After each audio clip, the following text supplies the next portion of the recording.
Muy buenas chicos, chicas, bienvenidos a la videoclase sobre patología de la mama. Vamos a empezar hablando un poquito de la patología benigna en la mama, sobre todo resaltar 4 posibles patologías benignas de la mama. En primer lugar, la mastopatía fibroquística, lo que llamamos enfermedad fibroquística de la mama, son quistes de tejido fibroso en la mama que normalmente no tiene más consecuencia, es bastante frecuente en periodo fértil entre los 35 y 50 años y se suele considerar como parte del estadio o evolución de la mama, los consideramos completamente benignos. Hablaros también del fibroadenoma, que es la tumoración sólida benigna más frecuente en la mama y que suele aparecer normalmente antes de los 40 años. Estas dos quizás son las dos más importantes de patología benigna que tenemos que conocer.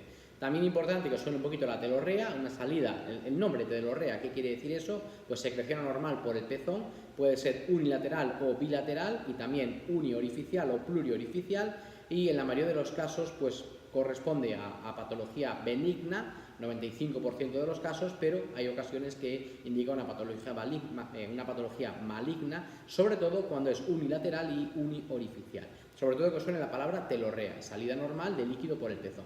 Y finalmente galactorrea, que sería algo muy parecido, pero la secreción en este caso es lechosa, secreción lechosa que sale por el pezón. En este caso, pues las causas también pueden ser muy variadas, por ejemplo, un aumento de la prolactina, por ejemplo, por fármacos dopaminérgicos, por tumores hipofisiales, como por ejemplo un prolactinoma, y generalmente las galactorreas suelen ser benignas. Vamos a hablar también de la patología maligna de la mama, es decir, del cáncer de mama, ¿no? Aquel tumor maligno que se origina en la glándula mamaria. Comentaros que es el cáncer más frecuente en las mujeres, una de cada 8 mujeres normalmente desarrollará un cáncer de mama a lo largo de su vida, teniendo una incidencia máxima en el periodo comprendido entre los 40 y los 70 años. Comentaros que el cáncer de mama puede crecer de 3 maneras. Primero, un crecimiento local, por invasión directa de los tejidos adyacentes, por ejemplo, pues crecimiento local con invasión de músculos, hueso, piel incluso.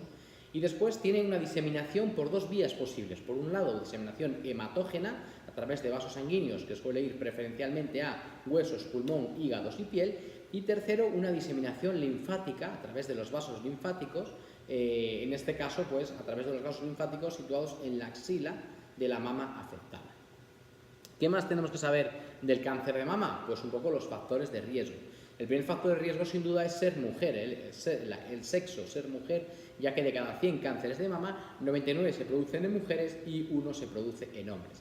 El segundo factor de riesgo sería la edad. Dado que es un cáncer con una incidencia tan alta, pues el envejecimiento es factor de riesgo para el cáncer de mama, sobre todo en ese periodo, en la década que va de los 50 a los 60 años, que es cuando más cánceres de mama se diagnostican.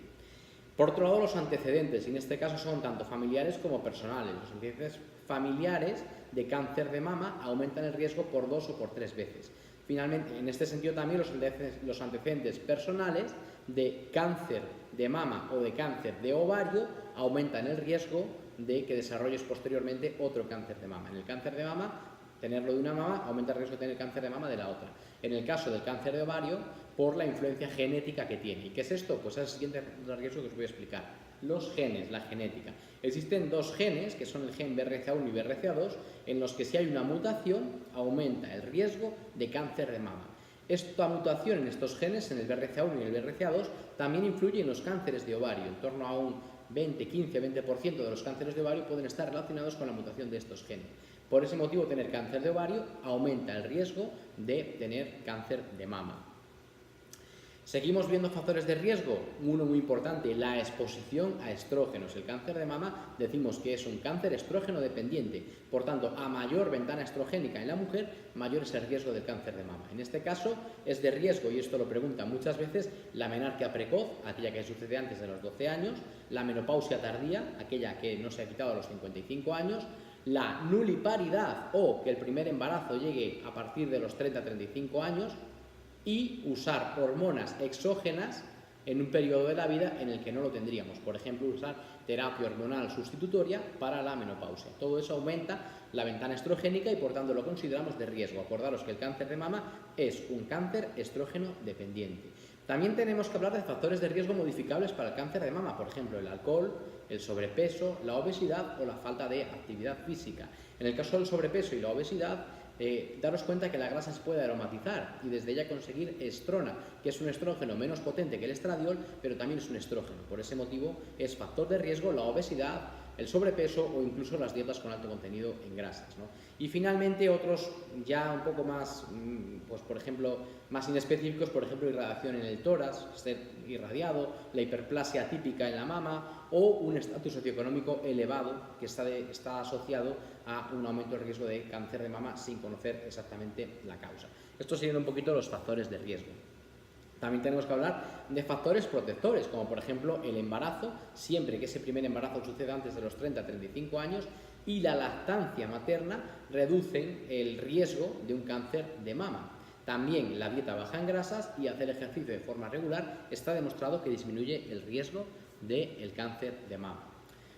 A la hora del diagnóstico del cáncer de mama, pues existen varias formas. En primer lugar, siempre es recomendable la autoexploración mamaria, que la veremos un poquito después.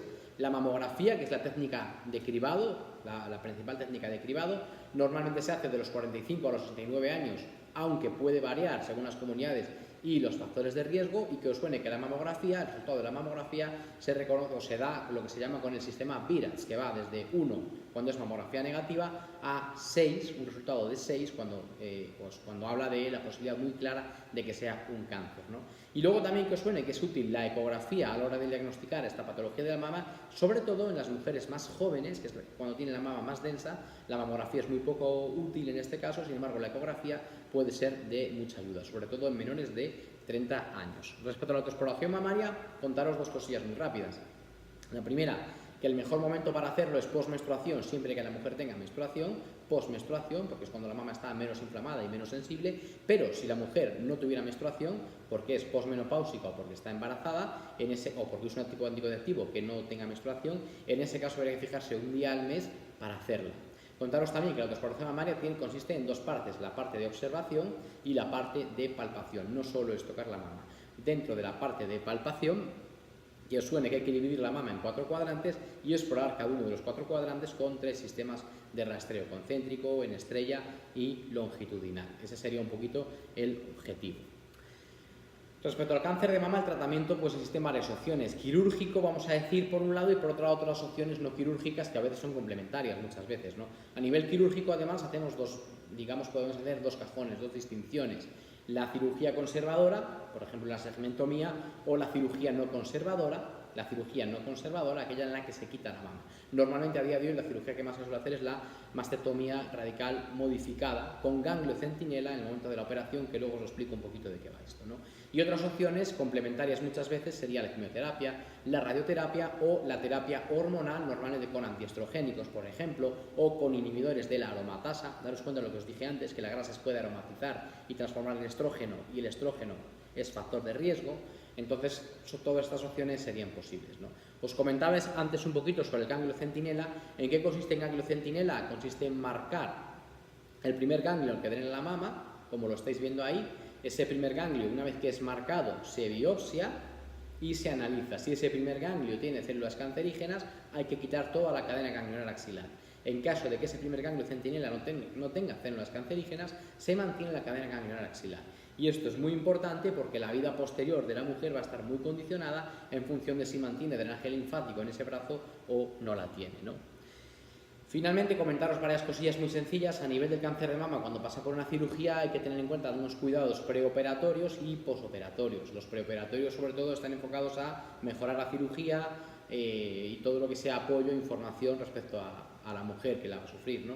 Y los posoperatorios, pues es importante la colocación adecuada del brazo, es importante iniciar movimiento de flexión y extensión de los dedos del brazo afectado en el momento que la mujer despierte de la anestesia, porque esto previene el linfedema, y también estimular a que el mismo día o al día siguiente empiece a hacer ejercicios de recuperación para prevenir contracturas. También es importante mantener el tono muscular y recuperar de forma gradual el movimiento tanto del hombro como la circulación de ese brazo, ¿no? Y en ocasiones también es necesario aplicar tratamiento y profilaxis del linfedema, porque sobre todo cuando se quita el cadena ganglionar, pues tiene bastantes repercusiones, ¿no? En caso de haber quitado la cadena ganglionar, pues es importante recordar que no se pueden hacer extracciones en el brazo afectado. Hay que intentar no poner tampoco vacunas, por ejemplo, parches, no se puede tomar la tensión arterial en ese brazo. A nivel de la mujer hay que decirle que intente no cortarse las uñas, use dedal para coser, no cavar el jardín porque puede cortarse, más riesgo de infecciones, usar repelente para insectos, usar guantes a la hora de las tareas domésticas, no sobrecargar excesivamente el brazo, evitar el exceso de temperatura, por ejemplo, agua caliente, el horno, la estufa que esté afectando al brazo, no llevar ropas muy ajustadas, y además de eso se recomienda realizar un masaje diario de la mama y el brazo en dirección centrípeta para mejorar la circulación, no abusar de diuréticos ni corticoides, y practicar ejercicio, por ejemplo, la natación puede ser muy útil en estos casos.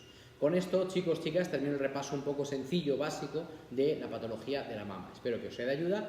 La siguiente clase será sobre cánceres ginecológicos, excluyendo el de mama. Chao.